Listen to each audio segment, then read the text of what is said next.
As-tu déjà imaginé maîtriser l'art d'influencer les autres sans qu'ils s'en rendent compte? La psychologie inversée, lorsqu'elle est combinée avec les principes du stoïcisme, devient un outil puissant de persuasion. Tu es sur le point de découvrir 9 techniques qui transformeront ta capacité à gagner des esprits et des cœurs. Ce ne sont pas des stratégies de manipulation simples, mais des méthodes basées sur la philosophie stoïque qui respectent le libre arbitre tout en dirigeant les pensées et comportements. Ce qui les différencie de figures comme Marc Aurèle ou Sénèque qui ont dominé l'art de l'influence, c'est que la réponse se trouve dans ces techniques que peu connaissent, mais que les véritables maîtres de la communication utilisent au quotidien. Prépare-toi à un voyage qui changera définitivement la façon dont tu interagis avec les autres.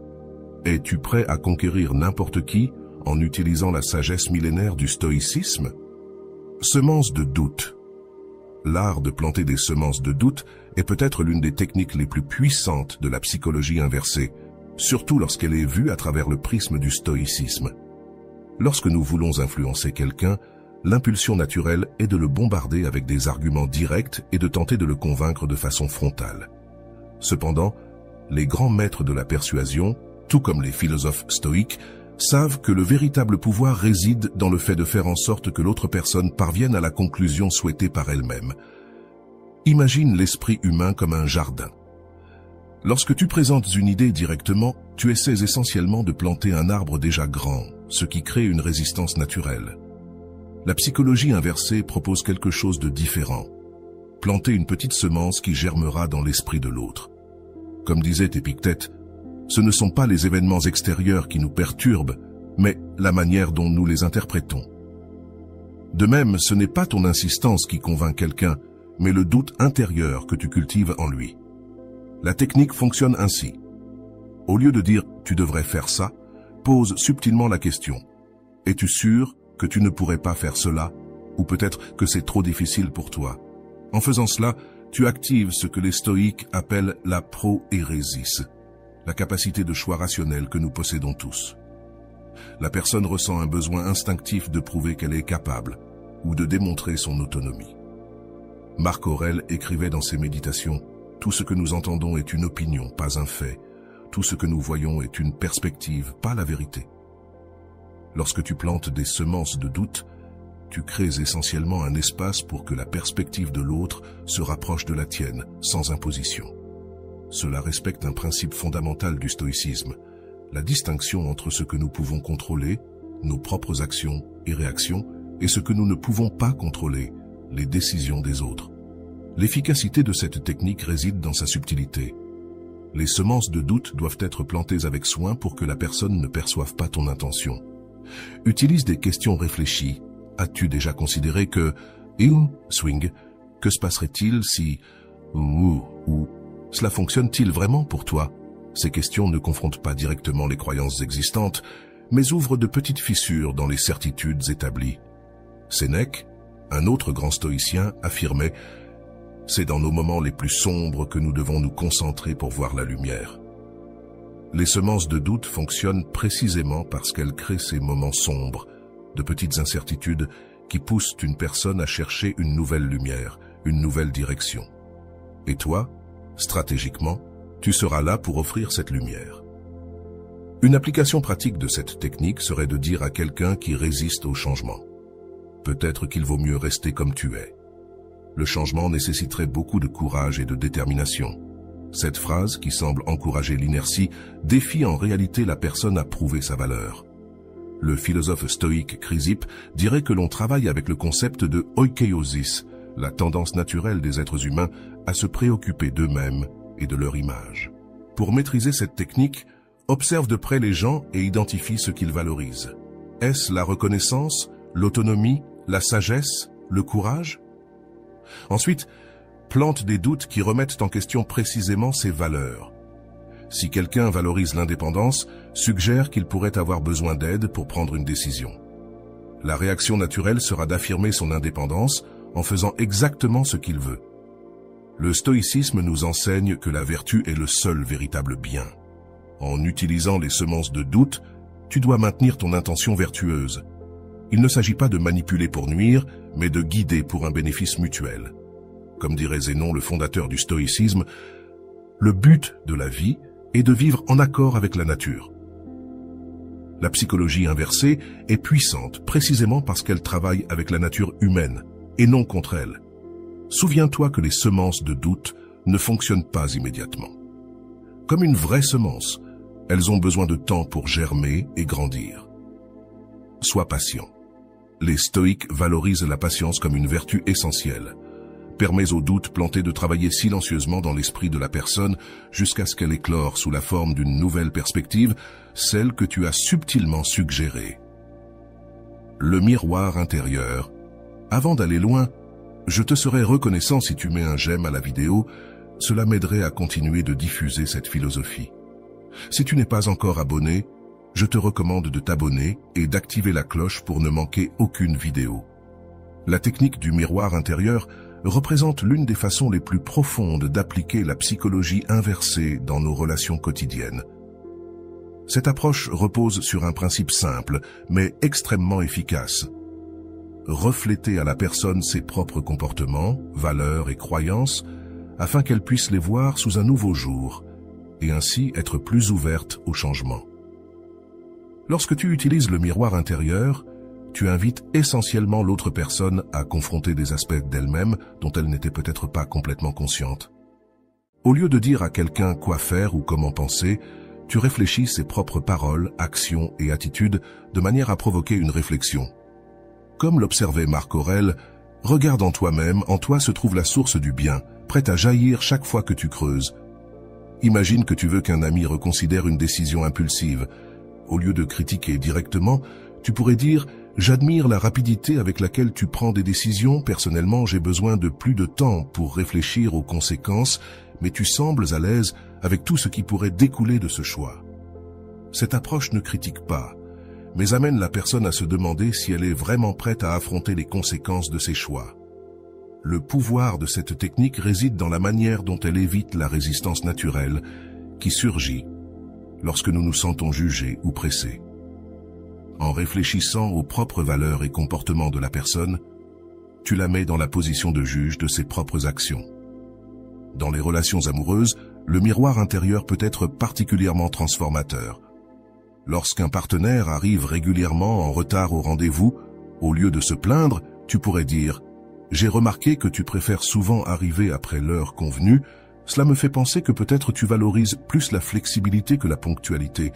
C'est intéressant de voir comment les gens perçoivent le temps de manière différente. » Cette observation, faite sans jugement, invite le partenaire à examiner son propre comportement. Si vous êtes arrivé jusque-là, écrivez en commentaire « Je mérite d'être aimé ». Pour appliquer efficacement cette technique, il est crucial de maintenir un ton neutre et sincèrement curieux. Il ne s'agit pas de manipulation, mais de créer une opportunité pour l'autoréflexion. Le moment idéal pour utiliser le miroir intérieur est lorsque la personne est réceptive, peut-être après une erreur qu'elle reconnaît elle-même, ou lors d'une conversation réfléchie sur la vie et les valeurs. Dans le cadre professionnel, tu peux influencer un collègue qui résiste aux nouvelles idées en lui disant « Je remarque que tu privilégies les méthodes éprouvées. Il est admirable de voir comment tu valorises la constance et la prévisibilité dans les résultats. » Cette affirmation positive sur ta prudence peut, paradoxalement, te rendre plus ouvert aux innovations, car tu ne te sens pas attaqué par ta posture conservatrice. Le miroir intérieur fonctionne en harmonie avec le principe stoïque, selon lequel nous devons accepter les choses telles qu'elles sont avant d'essayer de les changer. En reflétant précisément le comportement de quelqu'un, tu montres de l'acceptation, le premier pas pour créer un espace où le changement peut se produire naturellement. Une variation puissante est le miroir du futur, qui reflète non seulement le comportement actuel, mais aussi ses possibles conséquences futures. Ta dévotion au travail est impressionnante. Je peux imaginer que dans quelques années, lorsque tu regarderas en arrière, tu te sentiras accompli par tout ce que tu as construit professionnellement. Cette réflexion apparemment positive peut subtilement amener la personne à considérer d'autres aspects de sa vie qu'elle pourrait négliger. La technique fonctionne aussi bien avec les enfants et les adolescents, qui résistent naturellement aux ordres directs. Plutôt que de dire « range ta chambre », tu pourrais dire « j'ai remarqué que tu aimes trouver facilement tes affaires quand tu en as besoin ». Cela doit être difficile à faire quand elles sont éparpillées. Cette observation invite l'enfant à conclure par lui-même que l'organisation a des avantages. Souviens-toi que le miroir intérieur ne concerne pas la manipulation, mais la prise de conscience. Comme dirait Épictète, il est impossible qu'un homme apprenne ce qu'il croit déjà savoir. En reflétant les comportements et les valeurs, tu aides la personne à voir ce qu'elle ne perçoit peut-être pas clairement. La pratique de cette technique développe également en toi la vertu de l'observation attentive et de l'empathie authentique. Pour réfléchir avec précision, il faut vraiment voir et comprendre l'autre personne. Cela crée un cercle vertueux. Plus tu pratiques le miroir intérieur, plus ta capacité à comprendre les autres devient raffinée. En essence, le miroir intérieur transforme la résistance en réflexion. Lorsque les gens se sentent compris et non jugés, lorsqu'ils voient leur propre comportement reflété de manière critique, ils s'ouvrent naturellement à de nouvelles perspectives. Et dans ce moment d'ouverture, une influence authentique devient possible, une influence qui respecte l'autonomie et la dignité de l'autre. Le contrôle silencieux représente l'une des techniques les plus subtiles et puissantes de la psychologie inversée, te permettant d'influencer sans apparemment faire d'efforts pour le faire. Cet abord repose sur un paradoxe fascinant. Plus tu sembles essayer de contrôler une situation ou une personne, plus tu exerces une influence authentique sur elle. Au cœur de cette technique se trouve le principe stoïque selon lequel nous devons nous concentrer uniquement sur ce qui est sous notre contrôle direct. Nos pensées, actions et attitudes, tout en acceptant ce qui est au-delà de notre contrôle. En manifestant ce principe dans tes relations, tu crées un espace de liberté qui, ironiquement, attire les gens dans ta sphère d'influence. Imagine une relation dans laquelle l'un des partenaires essaie constamment de persuader l'autre de changer certains comportements. Plus l'on insiste, plus l'on rencontre de résistance. Le contrôle silencieux propose l'approche inverse, montrer une acceptation véritable et un détachement du résultat. Lorsque tu dis « Je comprends ta position, je respecte ton choix, bien que différent du mien », tu sèmes les graines pour que l'autre personne reconsidère son point de vue sans la pression qui provoquerait normalement une résistance. Cette technique fonctionne parce que les êtres humains valorisent naturellement leur autonomie. Lorsqu'on se rend compte que quelqu'un tente de nous contrôler, on résiste instinctivement. Cependant, lorsque nous sentons que notre liberté est pleinement préservée, paradoxalement, nous devenons plus ouverts à l'influence. Comme le disait Sénèque, le destin guide ceux qui sont disposés et entraîne ceux qui sont réticents. Le contrôle silencieux te place dans la position d'un objectif, une force qui ne pousse pas, mais qui existe simplement dans une direction claire. Au travail, les leaders qui ont maîtrisé cette technique donnent rarement des ordres directs. À la place, ils présentent des informations pertinentes, expriment leur confiance dans les capacités de l'équipe, puis prennent un recul, permettant ainsi à chacun de parvenir à ses propres conclusions. Je fais confiance à ton jugement sur la façon d'aborder ce projet est une déclaration qui accorde à la fois la liberté et fixe des attentes de responsabilité. Pour pratiquer le contrôle silencieux dans tes relations quotidiennes, commence par diminuer la fréquence et l'intensité de tes tentatives de persuasion directe. Lorsque tu n'es pas d'accord avec quelqu'un, essaie de dire « Peut-être que tu as raison, je n'avais pas considéré cet angle » ou « Tu as toute liberté de suivre ce chemin et je respecte ta décision ». Ces déclarations ne signifient pas que tu es d'accord, mais que tu reconnais l'autonomie de l'autre. Un élément crucial de cette technique est l'utilisation stratégique du silence. Après avoir exprimé ton point de vue de manière calme et détachée, permets-toi de rester silencieux. Le silence crée un vide que l'autre personne sentira le besoin de combler, souvent en reconsidérant sa position initiale. Le silence est particulièrement puissant après une question soigneusement formulée. Penses-tu vraiment que cette approche donnera les résultats escomptés à long terme? Avec les enfants et les adolescents, le contrôle silencieux peut être révolutionnaire. Plutôt que de donner des rappels constants sur une tâche, essaie une approche comme « Je comprends que tu préfères laisser la tâche pour plus tard. Tu as toute liberté pour choisir quand la faire. Je fais confiance à ce que tu auras à gérer les conséquences de cette décision. » Cette affirmation transfère la responsabilité à l'adolescent tout en respectant son autonomie et en soulignant subtilement les conséquences naturelles. Le langage corporel est essentiel pour le succès de cette technique. Une posture détendue, Un ton de voix calme et des expressions faciales sereines doivent renforcer ton message verbal de détachement du résultat. Toute incongruence entre tes mots et ton langage corporel pourrait être perçue comme de la manipulation, annulant l'effet souhaité. Le contrôle silencieux implique également la capacité d'accepter sincèrement que l'autre personne puisse choisir un chemin différent de celui que tu souhaites. Cette acceptation authentique et non feinte donne de l'authenticité à la technique. Comme le dirait un stoïcien, la véritable liberté vient du fait de vouloir que les choses se passent exactement comme elles se passent. Dans les négociations, cette technique se manifeste par la volonté apparente de se retirer de la table, en montrant que tu te sens parfaitement à l'aise de ne pas parvenir à un accord. Cela crée souvent dans les autres parties un désir renouvelé de trouver un terrain d'entente. Dans les relations amoureuses, le principe du contrôle silencieux explique pourquoi l'indépendance émotionnelle augmente souvent l'attraction. Lorsque tu montres que ton bonheur ne dépend pas entièrement de l'autre personne, tu deviens paradoxalement plus attirant. J'adore être avec toi, mais je me sens aussi bien quand nous sommes séparés, communique à la fois connexion et liberté, une combinaison puissante. La pratique constante de cette technique est un véritable atout. Non seulement cela améliore ton influence sur les autres, mais cela cultive également en toi une véritable tranquillité intérieure en te concentrant uniquement sur ce que tu peux contrôler et en laissant aller le reste. Tu trouves une paix qui, ironiquement, augmente ta capacité à influencer positivement ceux qui t'entourent.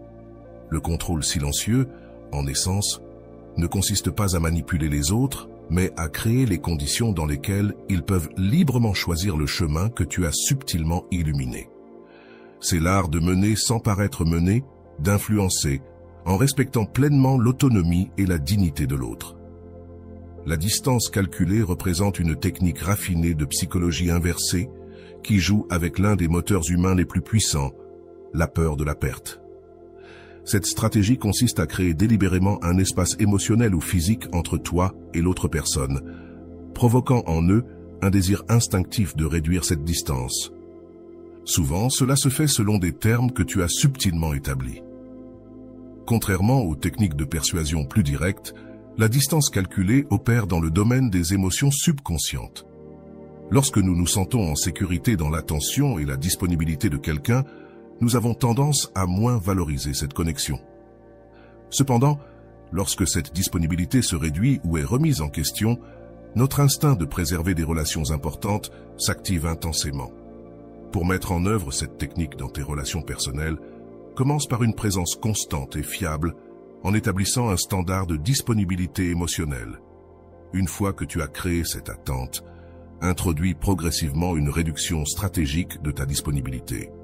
Réponse plus courte, intervalle plus long entre les communications ou une posture émotionnelle un peu plus réservée.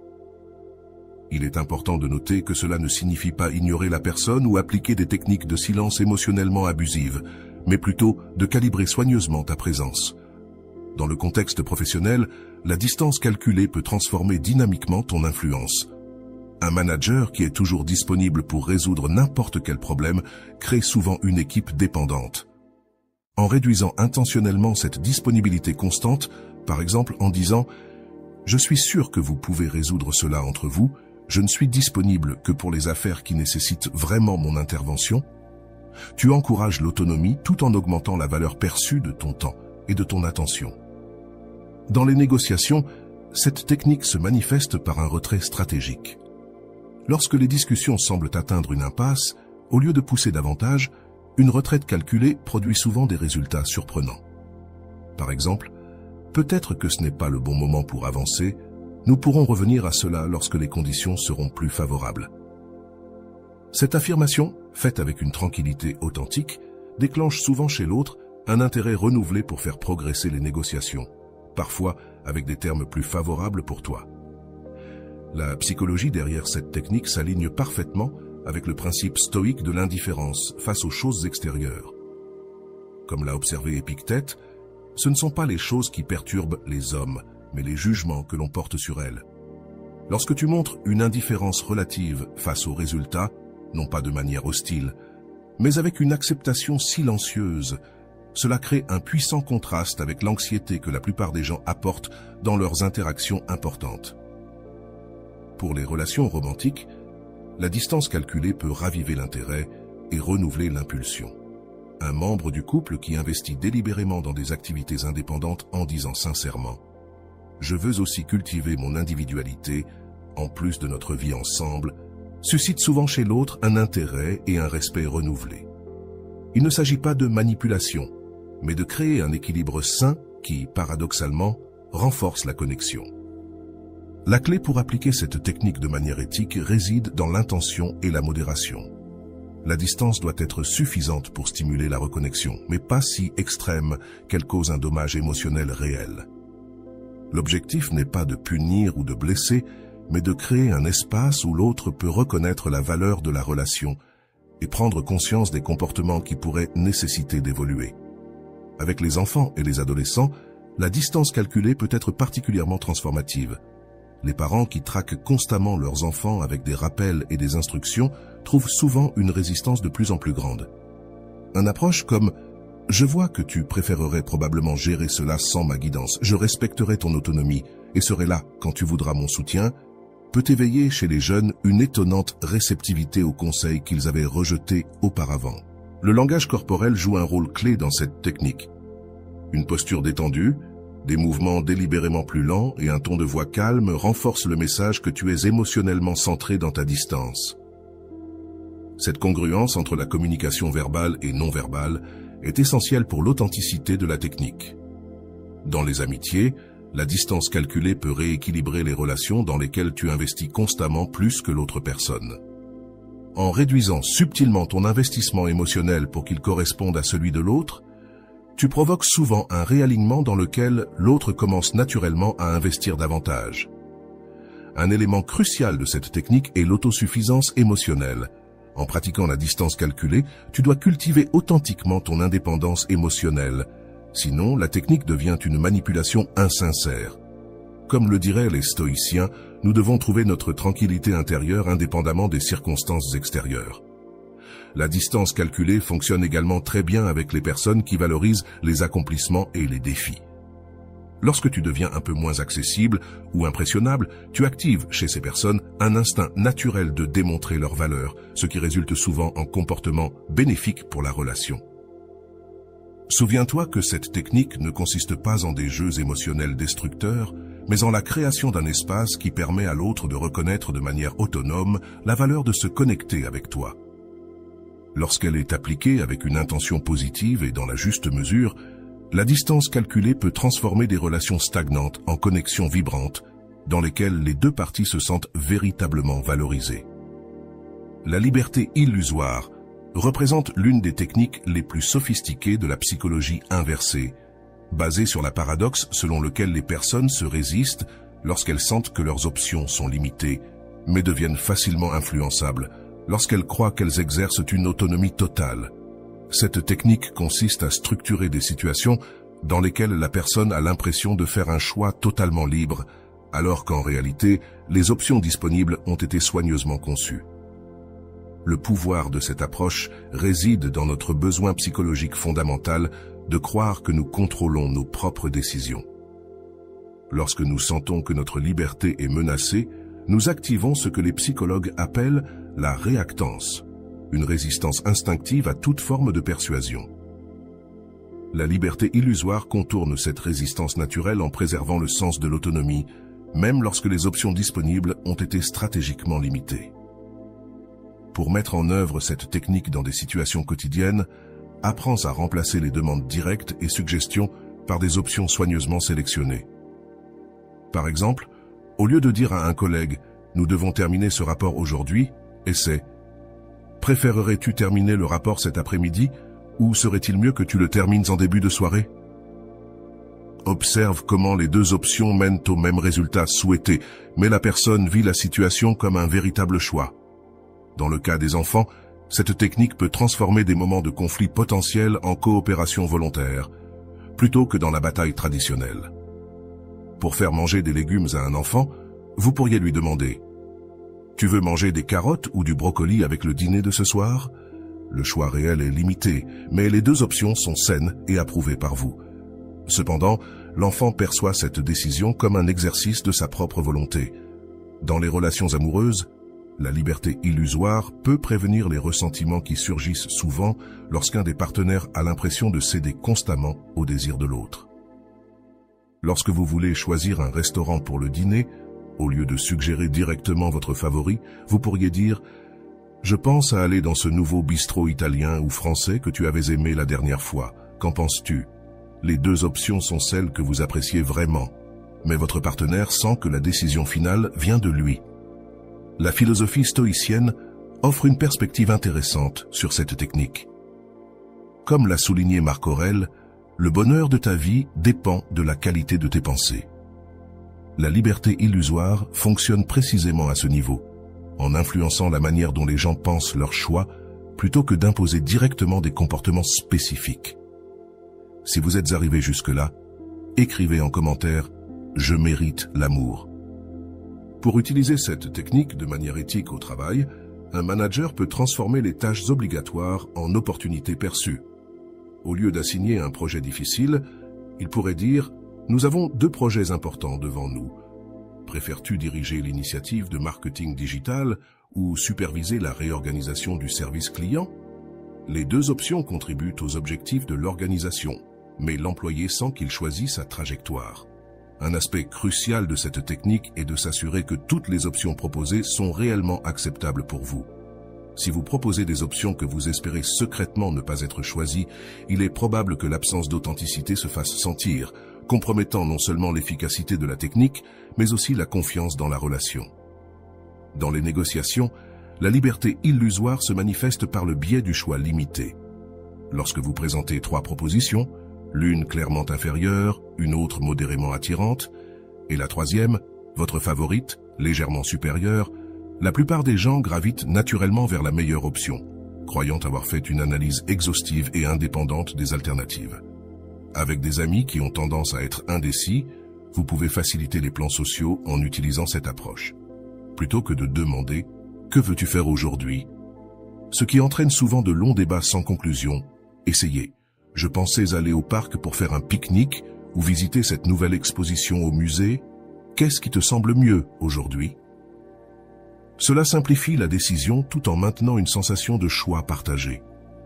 Une application particulièrement puissante de cette technique implique ce que les psychologues appellent l'illusion du contrôle élargi, où on vous offre des options non seulement sur ce qui sera fait, mais aussi sur comment et quand cela sera fait.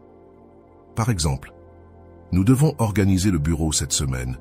Préfères-tu commencer par les fichiers ou l'inventaire? Et crois-tu qu'il est mieux de diviser le travail en 2 jours ou de tout concentrer en une journée intensive? Cette approche à multiples couches crée une expérience d'autonomie riche. Pour appliquer la liberté illusoire dans des conversations difficiles, structurez les options comme des conséquences naturelles des circonstances et non comme vos préférences personnelles. Par exemple, en tenant compte de notre situation financière actuelle, nous pouvons soit réduire les dépenses mensuelles, soit augmenter nos revenus avec un travail complémentaire. Quelle approche te semble la plus logique? Cette formulation présente le besoin de changement comme une réalité objective et non comme un souhait personnel. Le timing est également crucial pour cette technique. Présentez les options lorsque la personne est dans un état mental réceptif et non pendant des moments de stress ou de conflit. La liberté illusoire fonctionne mieux lorsque la personne sent qu'elle a l'espace mental pour considérer sincèrement les alternatives. Souvenez-vous toujours que le but de cette technique n'est pas de manipuler de manière destructrice, mais de créer des situations où les gens peuvent prendre des décisions qui bénéficient à tous, tout en préservant leur dignité et leur autonomie. Lorsqu'elle est appliquée avec une intention positive, la liberté illusoire peut transformer des dynamiques de pouvoir potentiellement conflictuelles en collaboration harmonieuse, où chacun sent que ses besoins et ses valeurs ont été respectés. La vertu stratégique représente une approche sophistiquée et éthiquement alignée de la psychologie inverse, qui utilise le profond désir humain d'être perçu comme vertueux pour influencer les comportements.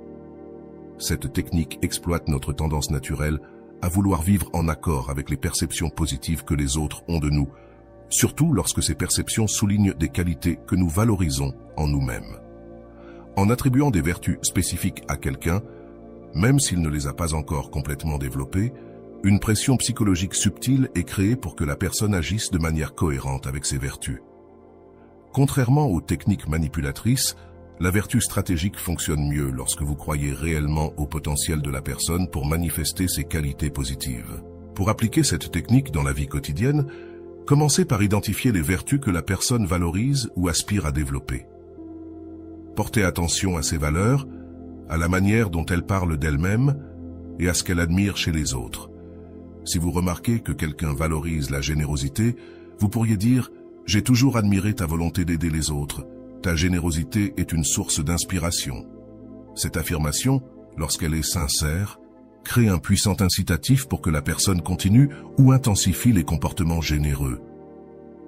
Dans des environnements professionnels, la vertu stratégique peut transformer la performance d'une équipe. Un leader qui dit à un employé avec un potentiel inexploité « J'ai confiance en ta capacité à résoudre des problèmes complexes. Ton approche analytique est exactement ce dont nous avons besoin pour ce projet », exprime à la fois de la confiance et établit des attentes positives. La plupart des gens travaillent dur pour confirmer cette perception favorable.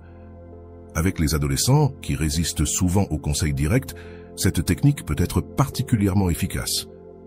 Plutôt que de critiquer les comportements problématiques, essayez de mettre en valeur les vertus émergentes. Par exemple, « J'ai remarqué comment tu assumes la responsabilité quand tu crois vraiment en quelque chose. Cette intégrité te mènera loin dans la vie. » Cette reconnaissance d'une vertu en développement crée un modèle interne positif que le jeune voudra renforcer. La psychologie derrière cette technique est profondément liée au concept de prophétie autoréalisatrice. Lorsque nous exprimons des attentes positives basées sur des vertus, nous créons un environnement psychologique où la personne se sent naturellement inclinée à manifester ses qualités. Le philosophe stoïcien Épictète a observé « Commence par te dire ce que tu seras, puis fais ce que tu dois faire. » La vertu stratégique, en substance, dit à une personne ce qu'elle est déjà ou peut devenir, l'encourageant ainsi à agir en conséquence. Dans les relations amoureuses, cette approche peut favoriser une croissance mutuelle. Il est possible de surmonter les schémas négatifs si ton partenaire agit parfois de manière impulsive avec les finances. Plutôt que de critiquer directement, tu pourrais dire « J'admire ta capacité à planifier quand tu te fixes un objectif important pour nous. Ta prudence me rassure. » Cette déclaration reconnaît le potentiel d'un comportement financier responsable, même s'il ne se manifeste pas encore de manière constante. Un élément clé de cette technique est la spécificité. Les vertus génériques, comme « tu es une bonne personne », ont un impact limité. En revanche, les observations spécifiques, comme « j'ai remarqué comment tu écoutes attentivement quand quelqu'un traverse une période difficile, ton empathie crée un espace où les gens se sentent réellement compris », sont beaucoup plus puissants. Elles offrent une voie claire pour que la personne continue à manifester cette vertu. La vertu stratégique fonctionne particulièrement bien dans les situations de conflit potentiel. Lorsqu'une personne adopte un comportement difficile, reconnaître les vertus adjacentes peut ouvrir la voie à un changement positif. Par exemple, tu pourrais dire « Je sais que tu exprimes ton opinion avec tant de force parce que tu tiens profondément à la qualité du résultat. Cette dévotion à l'excellence est quelque chose que j'apprécie énormément chez toi. » Cet approvisionnement reconnaît l'intention positive sous-jacente tout en réorientant subtilement l'énergie vers une expression plus constructive. Dans les négociations, cette technique peut transformer les adversaires en collaborateurs. Des affirmations comme « Je te remercie de ta franchise dans cette discussion. Cette transparence nous aidera à parvenir à un accord qui soit vraiment bénéfique pour nous deux. » Élèvent le ton de la conversation et établissent une attente implicite d'une négociation éthique et collaborative. La sincérité est essentielle pour l'efficacité de cette technique. Les gens ont un radar très développé pour détecter les faux compliments. La vertu stratégique ne consiste pas à manipuler à travers des flatteries vides, mais à reconnaître sincèrement les qualités existantes ou potentielles et à les encourager à s'épanouir pleinement. Lorsqu'elle s'applique à soi-même, cette technique devient un puissant outil de développement personnel. En identifiant et en affirmant les vertus que tu veux cultiver, comme « je suis une personne qui respecte ses engagements » ou « j'ai la capacité de garder mon calme sous pression », Tu crées un modèle interne qui influence naturellement ton comportement dans cette direction. Avec les jeunes enfants, la vertu stratégique peut avoir un impact positif sur le développement du caractère. Des affirmations comme « Tu es le genre de personne qui aide les autres quand ils sont tristes » ou « Tu es quelqu'un qui persévère même quand les choses deviennent difficiles » établissent des attentes positives que les enfants cherchent naturellement à satisfaire. En maîtrisant la vertu stratégique, tu apprends essentiellement à voir et à nourrir le meilleur des gens. Cette approche influence non seulement positivement les autres, mais transforme aussi ta propre perception, te permettant de reconnaître et de cultiver des potentiels vertueux qui autrement pourraient rester inactifs. Comme l'a dit le stoïcien Sénèque, nous ne traitons pas les gens comme ils sont, mais comme ils pourraient être. La paradoxe stoïcienne représente une technique raffinée de psychologie inverse qui opère à travers une contradiction apparente. Accepter pleinement une situation est souvent le premier pas pour la transformer. Cette approche s'inspire directement du principe stoïcien d'accepter ce que nous ne pouvons pas contrôler, tout en concentrant notre énergie sur ce qui est sous notre contrôle direct. Lorsque nous appliquons le paradoxe stoïcien à nos relations, nous créons un espace psychologique où la résistance naturelle des gens au changement ou au conseil se dissipe. Plutôt que de pousser directement pour un changement de comportement ou de perspective, tu montres une acceptation authentique de la situation actuelle, ce qui, paradoxalement, crée les conditions pour que le changement se produise naturellement. Pour appliquer cette technique dans des conversations difficiles, commence par valider sincèrement la position actuelle de l'autre personne. Par exemple, si un ami est coincé dans un schéma de procrastination, au lieu de lui donner un conseil direct, tu pourrais dire « Je comprends parfaitement pourquoi remettre ces tâches à plus tard a du sens pour toi en ce moment. » Chaque personne a son propre rythme et sa propre approche. Si cette stratégie fonctionne pour toi, il n'y a pas besoin de changer. Cette acceptation authentique désactive souvent les défenses de la personne, ce qui lui permet de considérer plus honnêtement si son comportement sert réellement ses meilleurs intérêts. Au travail, un leader peut utiliser la paradoxe stoïcienne pour surmonter la résistance aux nouvelles initiatives. Plutôt que d'insister sur les avantages du changement, il pourrait dire à l'équipe « Je comprends parfaitement la valeur du système actuel. Il nous a menés là où nous sommes et il a des mérites clairs. Si nous décidons collectivement qu'il est préférable de garder les choses telles qu'elles sont, je respecterai cette décision. » Cette volonté apparente d'accepter le statu quo libère souvent le personnel pour qu'il considère plus ouvertement les avantages potentiels du changement. Le pouvoir psychologique de cette technique réside dans sa capacité à neutraliser la peur qui sous-tend la plupart des résistances. Lorsque les gens réalisent qu'on ne les oblige pas à changer et que leur autonomie est respectée, leur défense se calme. Cet état d'esprit plus réceptif crée une ouverture où de nouvelles perspectives peuvent être véritablement considérées. Dans les relations romantiques, la paradoxe stoïcienne peut transformer les schémas négatifs d'interaction. Si tu te sens constamment frustré par certains comportements de ton partenaire, au lieu de critiquer sans cesse, essaie une acceptation radicale. Tu pourrais dire « Je me rends compte que nous avons des perspectives différentes sur ce sujet et j'accepte pleinement que ce soit ton approche. Je n'ai pas besoin que tu changes pour que je me sente bien. » Cette acceptation authentique crée souvent un espace pour que ton partenaire réfléchisse à son comportement sans la pression défensive qui accompagne généralement les conflits. La clé pour appliquer efficacement cette technique réside dans l'authenticité de ton acceptation. Si tu fais semblant d'accepter quelque chose tout en espérant secrètement un changement, cette incongruence sera perçue, ce qui compromet l'efficacité de l'approche.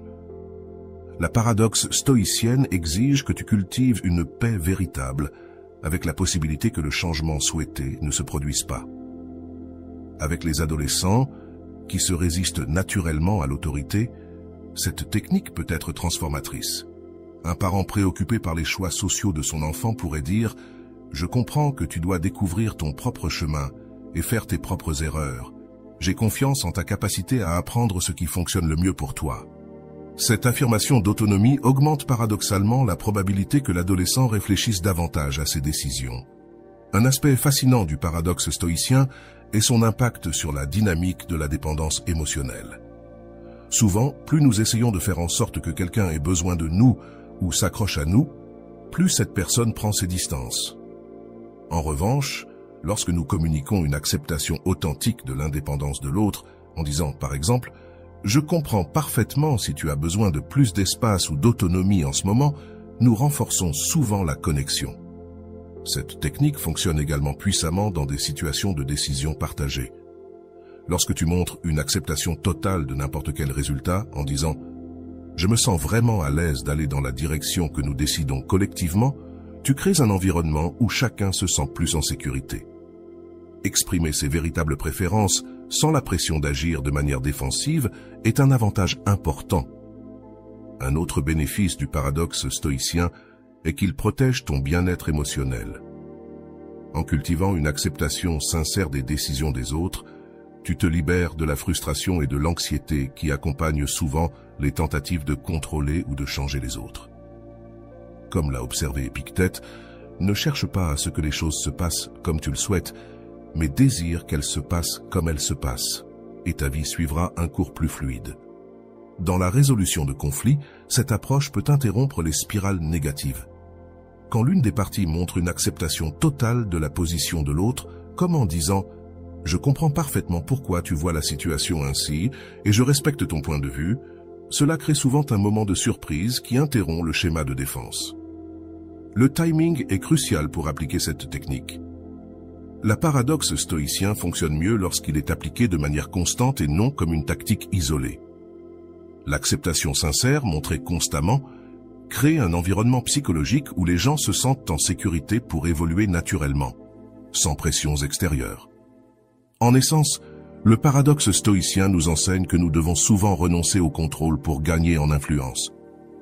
Lorsque nous montrons une acceptation sincère des personnes telles qu'elles sont, nous créons paradoxalement les conditions qui leur permettent de se sentir plus libres pour grandir et évoluer dans la direction que nous espérons secrètement. La résistance planifiée est une autre technique de psychologie inverse qui représente l'une des stratégies les plus contre-intuitives et sophistiquées. Cette approche repose sur une paradoxe fondamentale du comportement humain. Face à l'opposition ou à la résistance de quelque chose que nous désirons, notre désir s'intensifie souvent. En utilisant ce principe, tu peux présenter stratégiquement une résistance légère ou modérée à une idée ou une action que tu veux secrètement que l'autre personne adopte. Cette technique opère au niveau le plus profond de la psychologie humaine, où la perception de la rareté ou des obstacles augmente la valeur perçue de quelque chose. Lorsque nous ressentons que quelque chose nous est limité ou refusé, notre motivation à l'obtenir se renforce considérablement. La résistance planifiée exploite cet élan en créant des obstacles soigneusement calibrés qui sont surmontables, mais qui augmentent le désir de les surmonter. Pour mettre cette technique en pratique dans la vie quotidienne, tu peux exprimer des doutes superficiels sur la capacité de la personne à accomplir quelque chose que tu veux qu'elle fasse. Par exemple, si tu veux qu'un collègue dirige un projet important, tu pourrais dire « Je ne suis pas sûr que tu aies le temps de prendre l'initiative sur cela avec toutes tes autres responsabilités. Peut-être devrions-nous chercher quelqu'un d'autre ?» Cette légère résistance active souvent le désir de démontrer des compétences, motivant ainsi la personne à insister pour prouver qu'elle peut effectivement mener le projet. Dans les relations amoureuses, la résistance planifiée peut revitaliser la dynamique. Si tu veux que ton partenaire prenne plus d'initiative pour organiser des activités ensemble, tu pourrais dire « Peut-être que ce serait mieux que tu décides de nos plans pour le week-end, puisque tu es probablement trop occupé pour y penser. » Cette provocation légère réveille souvent chez ton partenaire le désir de prouver le contraire, ce qui conduit exactement au comportement proactif que tu souhaitais initialement. Le stoïcisme offre une perspective intéressante sur cette technique, notamment à travers le concept d'obstacle comme chemin. Comme l'ont reconnu les stoïciens, affronter la résistance renforce souvent notre détermination. En créant délibérément de petits obstacles pour les autres, tu leur donnes une occasion de renforcer leur propre détermination. Pour utiliser cette technique avec des enfants et des adolescents, tu peux exprimer des doutes légers sur leur préparation à assumer des responsabilités que tu crois secrètement qu'ils sont prêts à prendre. Par exemple, « Je ne suis pas sûr que tu sois prête à gérer ta propre allocation mensuelle.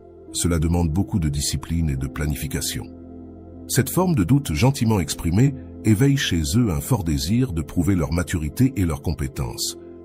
Un aspect crucial de la résistance planifiée est une calibration précise. La résistance doit être suffisante pour éveiller la motivation, mais pas tellement intense qu'elle décourage complètement la personne.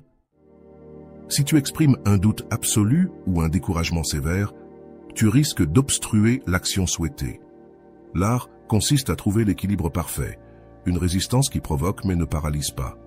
Dans des situations de négociation, cette technique se manifeste sous forme de réticence stratégique. En montrant de l'hésitation sur un accord que tu veux réellement conclure, tu intensifies souvent l'intérêt de l'autre partie. Par exemple, « Je ne suis pas sûr que nous puissions respecter toutes les spécifications dans ce délai. Peut-être devrions-nous discuter d'autres options. » Cette apparente réticence conduit souvent à des contre-offres plus favorables, l'autre partie étant désireuse de sécuriser l'accord. Le langage corporel est essentiel pour crédibiliser cette technique. L'expression faciale, la posture et le ton de la voix doivent transmettre un doute sincère ou une légère résistance, mais jamais un défi hostile ou un sarcasme manifeste. L'incohérence entre les mots et le langage corporel peut compromettre l'efficacité de cette approche. Un autre bénéfice de la résistance planifiée est qu'elle transfère naturellement la propriété de l'idée ou de l'action à l'autre personne. Lorsqu'une personne doit surmonter même une légère résistance pour accomplir quelque chose, elle développe un sens beaucoup plus fort de l'engagement et de la propriété personnelle que si elle avait simplement accepté une demande directe. Dans le travail d'équipe, un leader peut utiliser cette technique pour stimuler l'innovation et la pensée indépendante en exprimant des doutes légers sur une approche non conventionnelle qu'il croit secrètement valable. Par exemple, « Je ne suis pas sûr que le marché soit prêt pour une approche aussi innovante. » Cela inspire souvent l'équipe à développer des arguments plus solides et des analyses plus rigoureuses pour soutenir l'idée. Pour appliquer la résistance planifiée dans ton développement personnel, tu peux utiliser ce principe avec toi-même, par exemple en te disant « Je ne vais probablement pas réussir à suivre cette routine d'exercice plus d'une semaine. » Cela active ton propre élan intérieur pour prouver le contraire. L'éthique de cette technique réside dans son intention. Si ta résistance planifiée a pour objectif de motiver quelqu'un dans une direction qui bénéficiera vraiment à ses meilleurs intérêts et qui est alignée avec ses valeurs, la technique sert de catalyseur positif. Si elle est utilisée pour manipuler quelqu'un contre ses intérêts, elle devient contraire à l'éthique. En essence, la résistance planifiée reconnaît une vérité fondamentale sur la nature humaine. Nous valorisons souvent plus ce que nous devons accomplir par nos propres efforts que ce qui nous est donné facilement. En créant une occasion pour les autres de surmonter de petits obstacles, non seulement tu augmentes la probabilité qu'ils accomplissent l'action désirée, mais tu enrichis également leur expérience de réussite quand ils y parviennent. Le destin induit représente le sommet des techniques de psychologie inverse. Opérant à un niveau profond, où l'influence devient presque invisible, cette approche sophistiquée travaille avec la tendance humaine à rechercher un sens et un but, créant des récits dans lesquels certaines décisions ou comportements semblent non seulement logiques, mais pratiquement inévitables, comme s'ils faisaient partie d'un destin personnel. C'est une approche différente des techniques plus directes. Le destin induit ne cherche pas à convaincre à travers des arguments rationnels ou des manipulations émotionnelles évidentes. Au contraire, il connecte des choix spécifiques avec les valeurs fondamentales, les identités personnelles et les aspirations de l'individu, faisant en sorte que certaines décisions semblent naturellement alignées avec ce qu'ils sont vraiment ou aspirent à devenir. Pour mettre en œuvre cette technique dans les relations personnelles ou professionnelles, commence par observer profondément les valeurs et aspirations fondamentales de la personne. Identifie ce qu'il considère comme significatif: l'autonomie, la croissance, la connexion, la contribution. Ensuite, cadre les options que tu souhaites qu'il considère comme des manifestations naturelles de ces valeurs fondamentales. Si tu remarques qu'un ami valorise profondément l'authenticité et l'expression créative et que tu souhaites l'encourager à entreprendre un projet artistique, tu pourrais dire « J'ai toujours remarqué à quel point tu vois le monde de manière unique quand tu parles de cette idée créative. Tes yeux brillent d'une manière que je vois rarement. On dirait que c'est quelque chose pour quoi tu es né. » Cette approche n'incite pas directement à l'action, mais établit une connexion entre le projet et son identité essentielle. Dans un environnement professionnel, un leader peut utiliser le destin induit pour inspirer l'engagement envers des initiatives difficiles. Plutôt que de se limiter à souligner les avantages pratiques, il pourrait dire « Ce projet représente exactement le type de défi transformateur pour lequel notre équipe a été créée. En regardant le chemin que nous avons parcouru ensemble, on dirait que chaque expérience nous a préparés précisément pour ce moment. Cette narration crée un sens du but collectif et une inévitabilité positive. La philosophie stoïcienne offre une base puissante pour cette technique à travers le concept de amor fati, l'amour du destin. Comme l'a observé Nietzsche, inspiré par les stoïciens, ma formule pour la grandeur humaine est l'amor fati, ne vouloir rien de différent, ni en avant, ni en arrière, ni pour toute l'éternité. Le destin induit aide essentiellement les gens à développer ce sens d'alignement parfait entre ce qu'ils sont et les choix qui se présentent à eux. Dans les relations amoureuses, cette technique peut transformer la manière dont les couples perçoivent les défis. Lorsque tu te retrouves face à une décision difficile, comme déménager dans une autre ville pour des raisons professionnelles, tu pourrais le formuler ainsi. Quand je pense à notre histoire ensemble, je vois comment nous avons toujours grandi davantage à travers les défis que nous avons affrontés en tant qu'équipe. Ce nouveau chapitre semble parfaitement aligné avec notre voyage pour construire une vie significative ensemble. Cette narration transforme un facteur potentiellement stressant en une continuation naturelle de leur histoire partagée. Un élément crucial du destin induit est l'authenticité. Cette technique échoue complètement lorsqu'elle est utilisée avec des intentions manipulatrices ou pour promouvoir des choix véritablement contraires aux valeurs et intérêts de la personne. Son pouvoir vient précisément de l'identification et de l'amplification des connexions authentiques entre les options possibles et les valeurs fondamentales de l'individu. Les jeunes adultes qui font face à des décisions professionnelles peuvent trouver clarté grâce à cette approche, sans pression directe. Plutôt que de conseiller explicitement un chemin spécifique, tu pourrais dire « En observant tes talents naturels et ce qui suscite réellement ta passion, il semble que tu gravites naturellement vers des domaines qui allient analyse créative et impact social tangible. » Cette observation ne prescrit pas une trajectoire professionnelle précise, mais crée un cadre qui éclaire certains chemins comme naturellement alignés avec leur essence. Le langage est particulièrement important dans cette technique. Des phrases comme « cela semble naturel »,« cela a du sens au regard de qui tu es » ou « cela s'aligne parfaitement avec tes valeurs » créent un sentiment de découverte plutôt que de persuasion externe. Tu ne pousses pas la personne dans une direction, tu l'aides à reconnaître un chemin qui est déjà naturellement aligné avec sa véritable nature. Dans les négociations, le destin induit se manifeste par la convergence des intérêts. Plutôt que de se concentrer sur les compromis, il cadre l'accord possible comme un résultat naturel qui sert les intérêts fondamentaux des deux parties, en tenant compte de ce que chacun apporte à la table et de ce qui compte vraiment pour nos organisations. Ce type de partenariat semble être une extension naturelle de nos chemins séparés, qui convergent en un point de valeur mutuel. La notion de temps et de narration est centrale dans cette technique. En reliant le passé, les expériences formatrices, le présent, les circonstances actuelles et le futur, les aspirations, dans une histoire cohérente, on crée un sentiment de continuité où certaines décisions semblent non seulement logiques, mais presque prédestinées. En regardant leur trajectoire jusqu'à présent, ce prochain pas semble pratiquement écrit dans les étoiles. Un aspect puissant du destin induit est sa capacité à réduire l'anxiété liée à des décisions importantes. Lorsqu'une décision est perçue comme faisant partie d'un chemin naturel ou du destin personnel, la pression diminue considérablement. On ne choisit plus entre d'innombrables possibilités, on reconnaît et on embrasse simplement ce qui semble déjà juste. Au niveau le plus profond, dans son application la plus élevée, le destin induit ne consiste pas à faire en sorte que les gens fassent ce que tu veux, mais à les aider à reconnaître et à s'aligner avec leurs propres valeurs les plus profondes et leurs aspirations authentiques. C'est une forme de clarté partagée, où tu sers de miroir ou de guide, éclairant des connexions qui n'étaient peut-être pas immédiatement évidentes pour eux. Cette technique nous enseigne une vérité fondamentale sur l'influence humaine. Il est rare de persuader les gens d'agir contre leur nature, mais on peut souvent les inspirer à exprimer leur nature la plus authentique.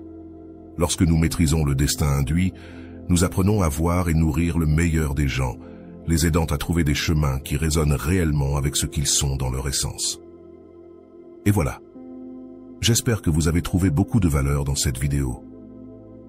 Merci d'être resté jusqu'à la fin de cette vidéo. J'adore quand vous faites ça. Si vous voulez une autre vidéo sur ce sujet, écrivez en commentaire « J'en veux encore plus ». J'espère vous revoir dans une autre vidéo. Prends soin de toi et à bientôt.